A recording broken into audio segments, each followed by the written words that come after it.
주일 예배 오신 여러분들을 주님의 이름으로 환영합니다. 인터넷으로 예배를 드리는 분들도 주님의 이름으로 사랑을 전하고 가능하면 예배 현장에 와서 예배를 드리면 감사하겠습니다. 오늘은 한 번뿐인 인생을 낭비하지 말라, 이런 제목으로 말씀을 나누겠습니다. 최근 미국에서 가장 존경받는 목사님 중에 한 사람은 존 파이프 목사님입니다. 그분은 57세의 나이에 삶을 낭비하지 말라, Don't Waste Your Life라는 책을 써서 미국 사회에 큰 파장을 일으켰습니다. 그는 어린 시절 자신의 인생에 가장 큰 영향력을 끼쳤던 일을 소개합니다. 그것은 집 부엌 싱크대 위에 걸려있던 액자 속의 글이었습니다. 오직 한 번뿐인 인생, 곧 지나가리라. 오직 남는 것은 그리스도를 위한 일이라. C.T. 스터드의 글이었습니다. 여러분, 우리는 예수를 믿는다 하면서도 적당히 몰래 숨어서 신앙생활을 하다가 인생을 다 낭비할 수 있습니다. 저는 오늘 한 번뿐인 인생을 낭비하지 말라는 제목으로 말씀을 나누는데, 이것 한 번 들어서 되는 설교가 아닙니다. 저는 2주 전에 다 이루었다라는 설교를 하면서도 이와 비슷한 설교를 하였습니다. 오늘 다시 한 번 더 말씀을 통해 인생을 낭비하지 않는 여러분의 삶이 되기 바랍니다. 오늘 본문에는 예수님이 십자가에서 운명하시자 예수님의 시신을 위해 급박하게 행동하는 두 명의 사람이 나옵니다. 그 이름은 아리마대 요셉과 니고데모지요. 첫 번째 사람 아리마대 요셉을 보겠습니다. 우리 같이 한 말씀 읽을까요? 요한복음 19장 38절 같이 읽습니다. 아리마대 사람 요셉은 예수의 제자이나 유대인이 두려워 그것을 숨기더니 이 일 후에 빌라도에게 예수의 시체를 가져가기를 구하매 빌라도가 허락하는지라 이에 가서 예수의 시체를 가져가니라. 아리마대 요셉은 어떤 사람입니까? 그는 아리마대라는 동네에 자란 사람입니다. 요셉이라는 말은 여호와께서 더하신다라는 뜻으로 유대인들이 굉장히 좋아하는 아주 흔한 이름입니다. 그래서 요셉이 동네에 너무 많아요. 그래서 이 좀 본문에 나온 요셉을 구별하기 위해서 아리마대 요셉이라고 얘기합니다. 이것은 아리마대 동네에 있는 그곳에서 자란 그곳 사람 요셉이라는 뜻입니다. 아리마대는 헬라어로 히브리어의 라마라는 뜻에서 나옵니다. 라마는 예루살렘 서북쪽으로 약 30km 정도 떨어진 예루살렘과 가까운 도시입니다. 라마는 우리가 아는 대로 사무엘의 고향이기도 하죠.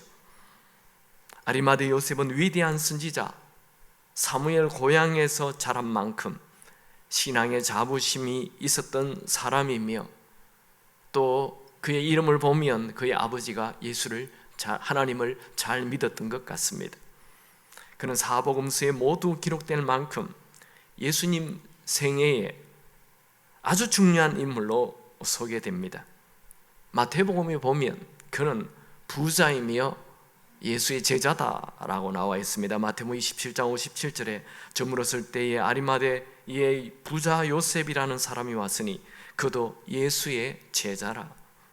마가복음에서는 그는 존귀한 공예원이며 하나님 나라를 기다리는 자라 말합니다. 마가복음 15장 43절에 아리마대 사람 요셉이 와서 당둘이 빌라도에게 들어가 예수의 시체를 달라 하니 이 사람은 존경받는 공회원이요 하나님 나라를 기다리는 자라. 누가복음에서는 선하고 의로운 공회원이라 말합니다. 누가복음 23장 50절 공회의원으로 선하고 의로운 요셉이라 하는 사람이 있으니, 마태, 마가, 누가 이 세 복음서를 종합해 본다면 아리마대 요셉은 부자이고 사람에게 존경을 받는 선하고 의로운 산헤드린 공회원입니다. 그는 나름대로 세상적인 눈으로 볼 때는 성공한 사람입니다. 산헤드린 공회원은 70명에서 72명 정도로 구성된 유대 사회의 최고 법정위원입니다. 산헤드린 공회원은 대법원, 대제사장이나 장로나 서기관이나 바리새인들로 구성되어 있습니다. 사내들인 공회원은 아무나 되는 것이 아닙니다. 일단 육체적으로 흠이 없어야 합니다. 흠이 없다는 것은 도덕적으로도 흠이 없어야 되지만 정말 육체적으로도 상한 것이 없어요. 뼈가 부러지거나 다리를 절거나 눈이 멀거나 이렇게 육체적으로도 흠이 없어야 됩니다. 또 성경은 통째로 다 외우는 자들입니다. 모세오경은 물론이고 성경을 다 외우는, 그들은 성경뿐만 아니라 법률, 과학, 언어에 능통한 자이고 또 반드시 한 가정의 아버지가 되어야 합니다. 그 이유는 그 당시 재판이 대부분 가정에 대한 재판이 많기 때문에 가정을 잘 이해하는 사람이 그 판결을 할 수 있다고 해서 아버지가 되어야 합니다. 유대 사회에서 사내들인 공회원이 되었다는 것은 최고로 성공한 자라는 말입니다. 그는 부자이고 사내들인 공회원이고 또 선하고 의로운 자입니다. 그래서 주변에는 그를 다 존경하였습니다. 만약 아리마대 요셉이 그냥 부자이고 산헤드린 공회원으로만 살았다면 그가 사복음서에 다 기록될 이유가 없습니다. 그는 부자이며 존경받는 산헤드린 공회원으로 끝나지 않고 예수의 제자로 목숨 걸고 주님을 섬겼기에 성경에 기록됩니다. 아리마대 요셉은 언제인지는 모르지만 예수님의 제자가 되어 있었습니다. 그는 단지 자신의 지위가 너무 높고 사람들이 그를 보는 눈이 많았기 때문에 드러내놓고 갈릴리 어촌의 청년 예수님의 제자라 말할 수는 없었습니다. 예수님 당시 백성들의 지도자인 사내들인 공회원이 예수님의 제자가 된다는 것은 사내들인 공회원의 이 지위를 내놓아야 하고 또 가문에서 쫓겨나는 심각한 문제가 발생합니다. 왜냐하면 사내들인 공회원에서 예수님을 십자가에 죽이도록 결정하였기 때문입니다.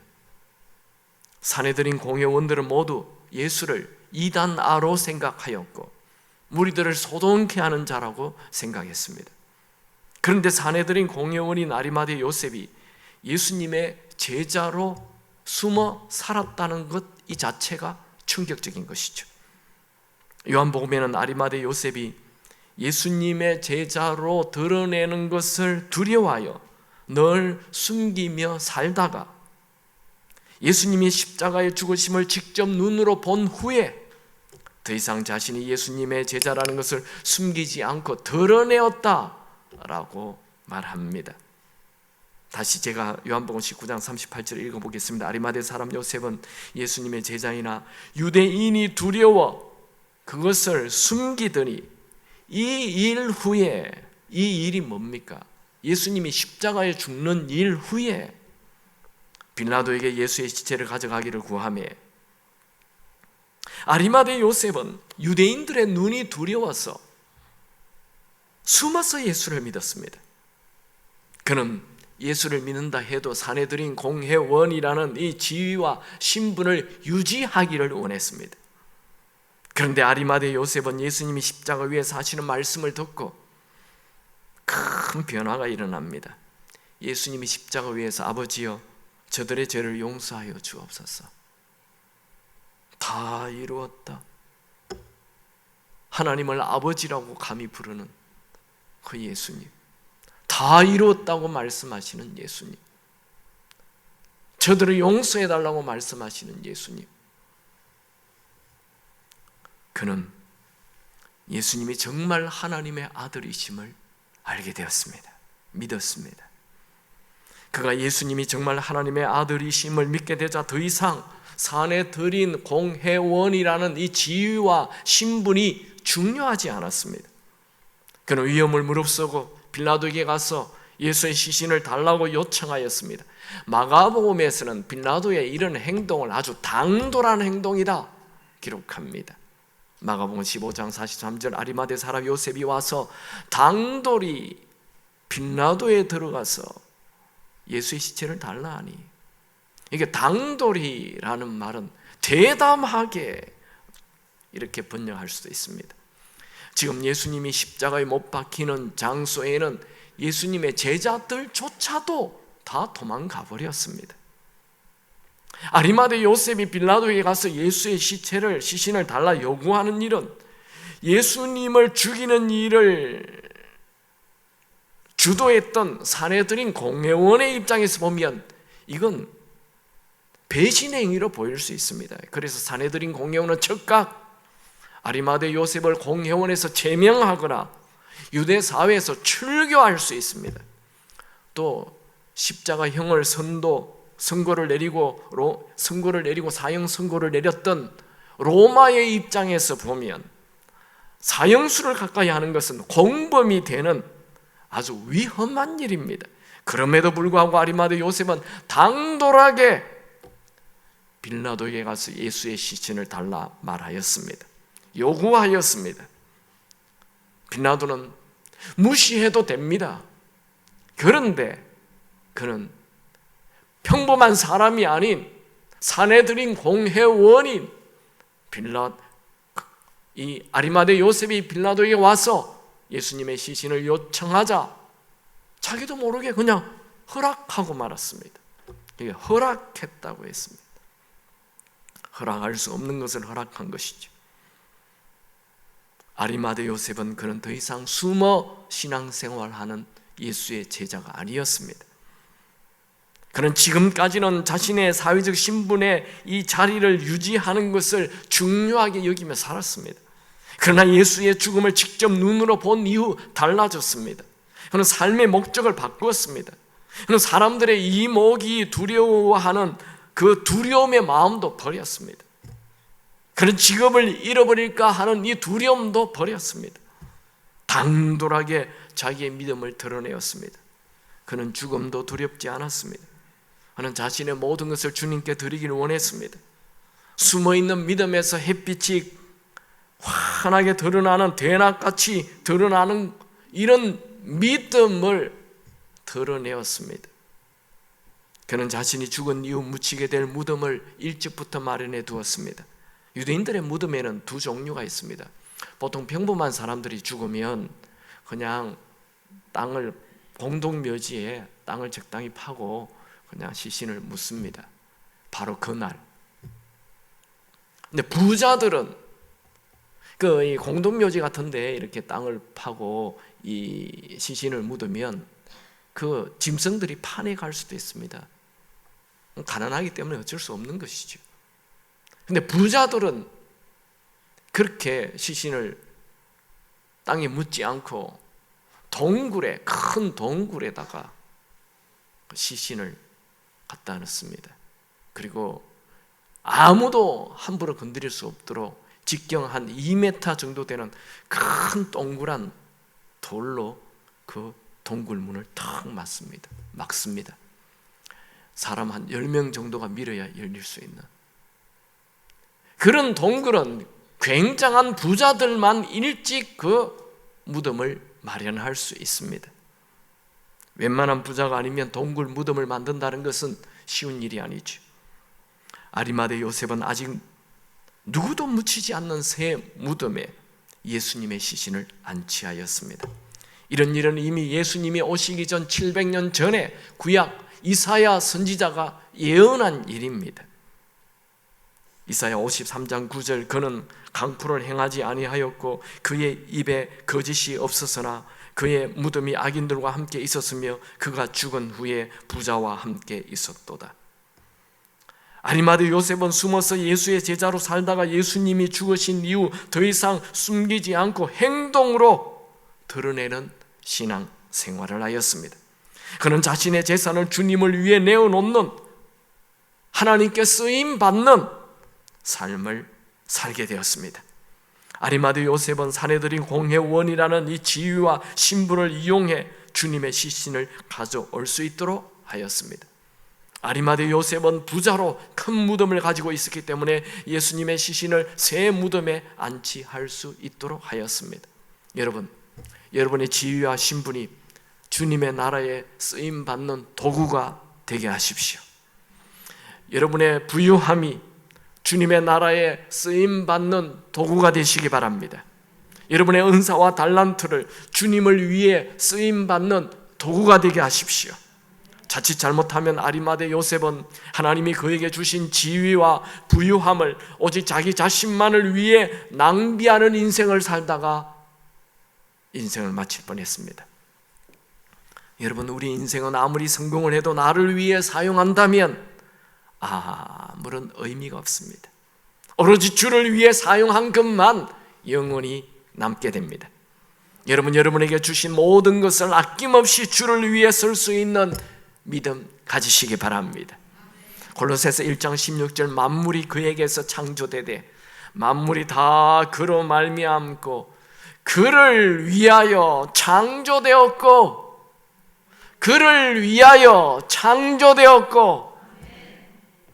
두 번째 사람 니고데모를 보겠습니다.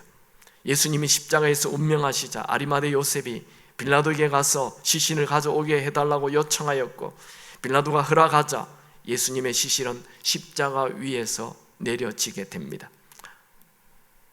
원래 로마의 십자가형에 죽는 사람은 로마 군인들이 그냥 십자가에 계속 매달아 놓고 새나 짐승들에게 먹이게 하였습니다.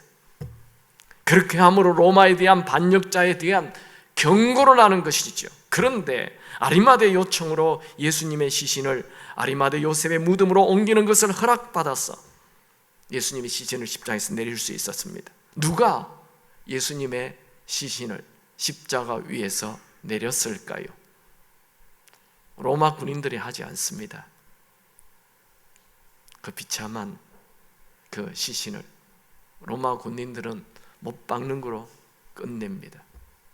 그들은 잔인한 자들이죠. 그 십자가형으로 죽는 사람은 사람으로 취급하지 않습니다. 누가 예수님의 시신을 내렸을까요? 성경에 기록되어 있지 않지만 제 생각에는 십자가 밑에 있었던 예수님의 제자 중에 마지막 한 사람 요한, 그리고 아리마대 요셉, 니고데모가 예수님의 시신을 내렸다고 생각이 듭니다.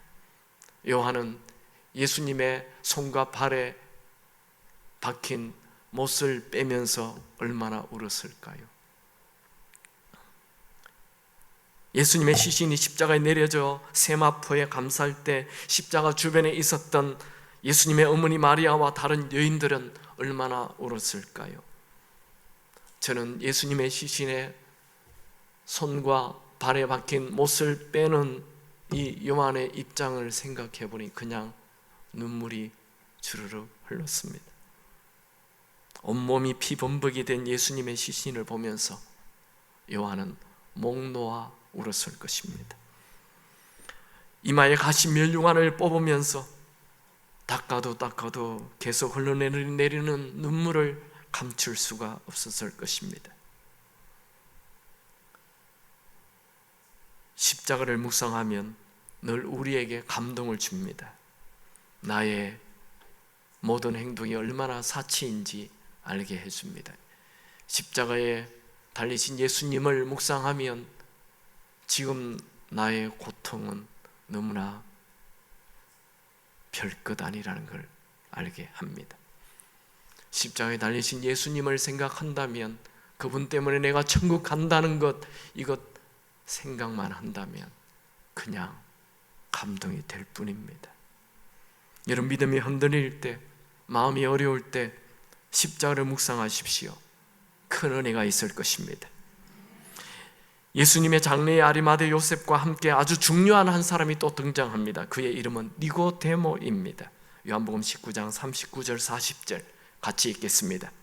일찍이 예수께 밤에 찾아왔던 니고데모도 모략과 침량 섞인 것을 100리터라쯤 가지고 온지라. 이에 예수의 시체를 가져다가 유대인의 장례법대로 그 향품과 함께 세마포로 샀더라. 예수님의 시신이 땅에 내려오자 예수님의 몸은 향품을 붓고 세마포에 쌓이게 됩니다.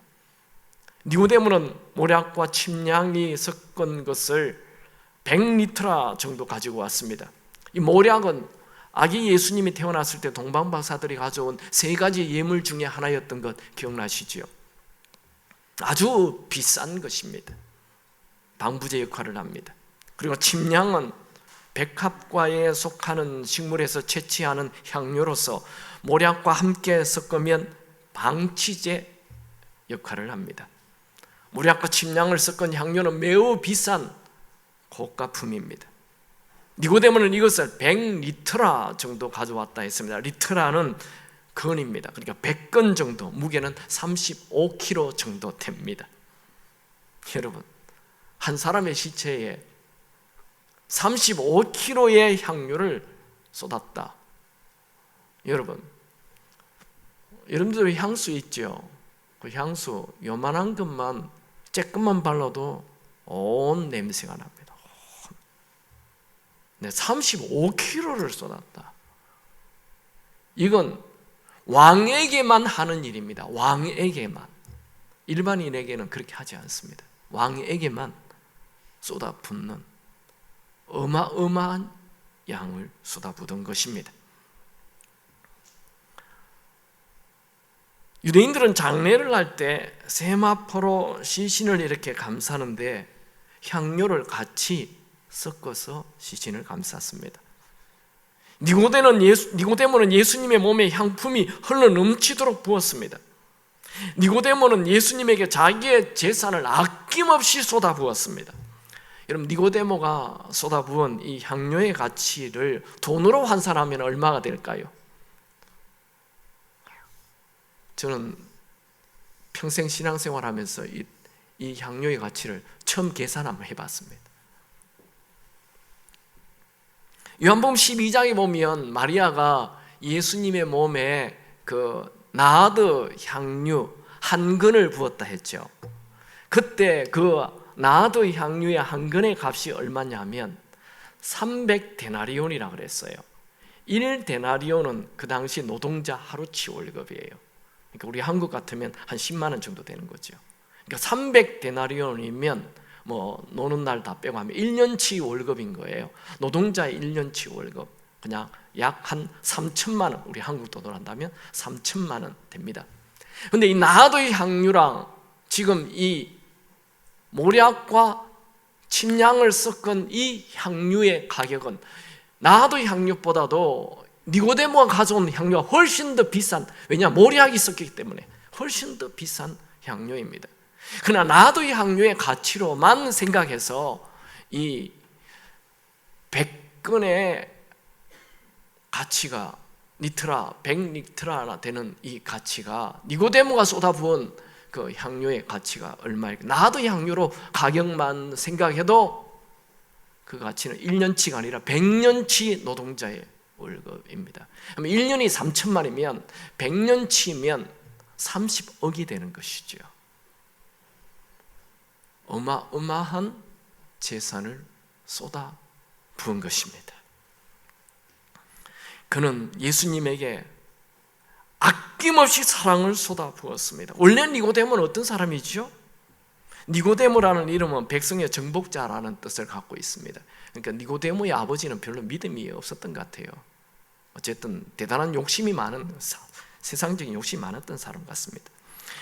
요한복음에는 니고데모라는 사람이 3번 등장합니다. 우리가 잘 아는 대로 첫 번째 등장은 요한복음 3장에 밤에 찾아와가지고 이 예수님과 대화하는데 예수님께서 거듭나지 아니하면 천국 갈 수 없다. 너는 니고데모, 너는 지금 이 바리새인으로 백성의 지도자이지만 네가 천국에 대한 그렇게 확신이 없구나. 그래서 예수님을 찾아온 거예요. 그래서 예수님이 너 천국 가려면, 하나님 나라에 가려면 거듭나야 된다. 예수님과 밤에 독대합니다. 독대. 많은 얘기를 했어요. 그리고 돌아가요. 두 번째는 요한복음 7장에 니고데모가 바리새인입니다. 또 등장합니다. 이 종교 지도자들은 이미 예수를 죽이기로 결정해서 하속들을 예수를 체포해오라고 보냈습니다. 근데 하속들이 갔다가 그냥 돌아와요. 그분처럼 얘기하는 자가 없다. 이런 얘기를 하니 너희들도 예수에게 미혹되었느냐 하면서 막 이 종교 지도자들이 화를 뻐럭 낼 때 니고데모가 화내지 말라고 그분에게 직접 얘기를 들어보지 않고 잡아오는 것은 불가하다, 부당하다. 그러니까 이 니고데모 옆에 있던 종교 지도자들이 너도 갈릴리 사람이 되었느냐 하면서 비난합니다. 근데 두 번째 니고데모가 등장합니다. 니고데모가 예수님을 변호하는 것을 보면 니고데모는 예수님의 1대1 3장에 거듭나지 아니하면 이 만남 이후 많이 변했어요. 그러나 여전히 숨어 있습니다. 그는 밤에 찾아갔다는, 이것도 숨어 있는 믿음을 얘기하는 것입니다. 그는 늘 숨어 있었습니다. 그러다가 오늘 이 세 번째 요한복음 19장에 니고데모가 나타나죠. 니고데모와 이 아리마대 요셉은 예수님의 죽음을 서로 준비한 것 같습니다. 둘 다 사내들인 공회원이거든요. 서로 알아요. 둘 다 예수님을 믿어요. 그러나 그들은 다 숨어있는 자들이었습니다. 예수님은 오전 9시에 나무 십자가에 매달려서 오후 3시에 운명하십니다. 그리고 오후 6시가 되면 해가 지기 때문에 이 안식일이 시작이 돼요. 그래서 해가 지기 전에 시체를 다 치워야 됩니다. 3시에 운명하셨으니까 6시까지 딱 3시간밖에 없어요. 우리는 지금 이 성경을 굉장히 평면적으로 읽고 있기 때문에 이 아리마대 요셉이 빌라도에 가서 허락받고 또 예수님의 시신을 무덤에 갖다 놓고 이게 그냥 간단한 것처럼 생각하지만 이걸 입체적으로 생각해 보면 고고학적인 자료에 의하면 이 예수님의 십자가에 매달린 그 갈보리 언덕과 이 빌라도 법정 사이는 약 700m, 800m 떨어진 곳입니다. 이곳을 아리마대 요셉이 뛰어갔다 옵니다. 허락받고 또 옵니다. 그리고 또 무덤도 그 골고다 언덕 바로 옆에 1m 옆에 있는 게 아닙니다. 또 꽤 먼 거리에 무덤이 있는 것이죠. 그곳으로 이 굉장히 급박하게 이 예수님의 시체를 지금 옮기고 있는데 바리새인인 이 니고데모가 침향, 모략에 섞여 있는 이 향품 침향을 35kg나 들고 옵니다. 그때가 이 예루살렘 그 6월절 직전이기 때문에 이렇게 많은 양의 향유를 쉽게 구할 수가 없습니다. 이건 일찍부터 준비해야만 가능한 일입니다. 니고데모는 예수님의 죽음을 일찍부터 준비하였습니다. 그는 밤에 예수님을 찾아간 숨은 자였지만 이제는 공개적으로 예수님을 위해 모든 것을 드리는 헌신적인 믿음을 보였습니다. 니고데모가 예수님의 몸에 100건이나 되는 35kg나 되는 어마어마한 향유를 부은 것은 그가 예수님을 왕으로 예우하였다라는 것을 암시하는 것입니다. 니고데모는 요한복음 3장에서 예수님의 설교를 듣는 것만으로 끝낸 자가 아니었습니다. 그는 예수님을 숨어서 믿는 것으로 끝낸 자가 아니었습니다. 니고데모는 늦긴 했지만 예수님에게 모든 것을 드리는 행동하는 믿음을 보였습니다. 니고데모도 아리마대 요셉처럼 사내들인 공회원이기 때문에 그도 역시 쫓겨날 위험이 있었습니다. 여러분, 사람은 성경 말씀을 아무리 많이 알고 있다 해도 행동이 없다면 진짜 그리스도인이 아닙니다.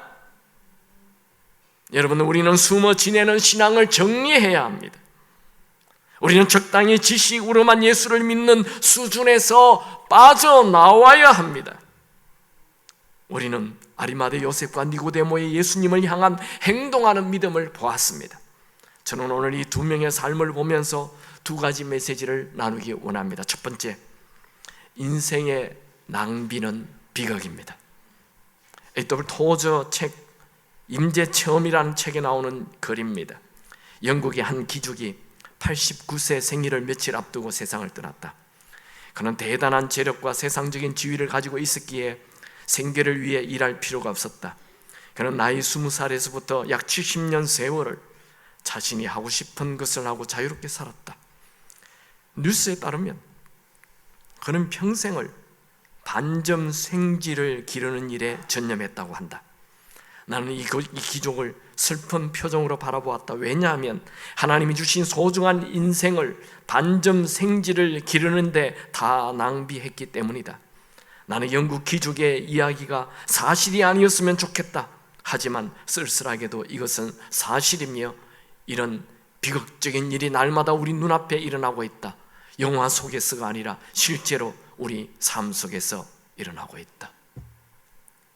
미국에는 아메리카 드림이라는 게 있습니다. 아메리카 드림이라는 것은 빨리 성공하고 그 뒤에 편하게 쉬면서 살자라는 거죠. 이것은 파멸적인 인생을 낭비하는 삶입니다. 여러분, 우리도 인생의 종착역에서 내 인생을 낭비하였습니다 라는 그런 비극적인 고백을 할 수 있습니다. 여러분, 우리는 우리의 인생을 낭비하기 쉬운 시대를 살고 있습니다. 여기저기 우리의 인생을 낭비하도록 유혹하는 것이 너무 많습니다. 저는 우리 청소년들이 스마트폰을 가지고 있는 이것 스티브 잡스가 준 최대의 저주라고 생각합니다. 게임에 빠져 있는 아이들, 아니 게임에 빠져 있지 않는 아이가 없습니다. 게임을 하지 아니하면 서로 대화가 되지 않는다라고 말합니다. 정말 안타까운 일이죠. 근데 어른들도 예외가 아닙니다. 빨리 성공한 이후 은퇴하여 각종 좋은 커피잔을 세트를 모으고 여기저기 여행 다니며 사진 찍는 것으로 인생을 낭비하고 있습니다. 주님 앞에서는 심판의 날을 생각해 보십시오. 주님, 제가 모은 커피잔 세트를 좀 보십시오. 제가 찍은 이 사진 좀 보세요. 비극적인 일입니다. 주님을 위해 투자한 것이 하나도 없습니다. 인생은 한 번뿐이고 쉬 빠르게 손살처럼 지나갑니다. 여러분, 쉬 지나가는 한 번뿐인 인생을 세상을 향해 뛰어가느라 다 낭비하지 않으시기 바랍니다. 두 번째, 영원한 것에 인생을 투자하십시오.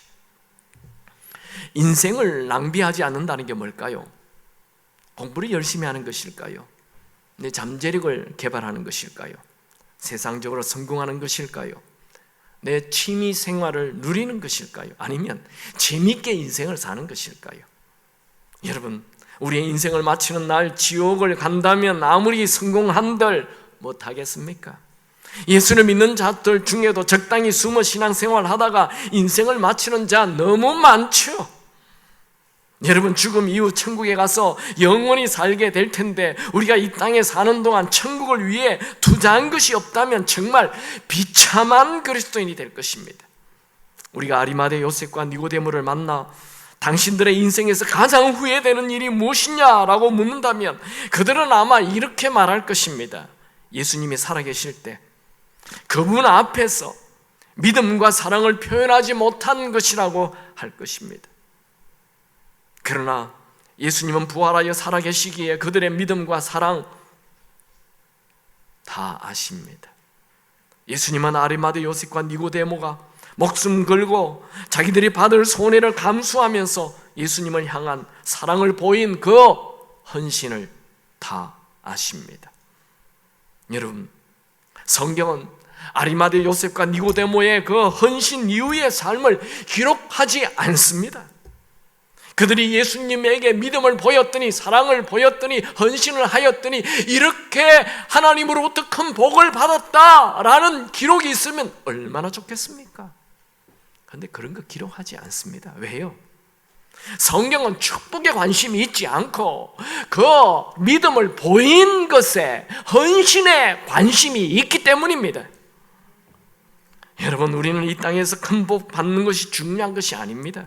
한 번밖에 살지 않는 인생을 주님을 위해 드리는 것이 중요합니다. 사도 바울은 자신의 아들, 영적 아들 디모데에게 하나님께 드리는 인생을 살라 당부하죠. 디모데후서 2장 15절, 너는 진리의 말씀을 옳게 분별하여 부끄러울 것이 없는 일꾼으로 인정된 자로 자신을 하나님 앞에 드리기를 힘써라.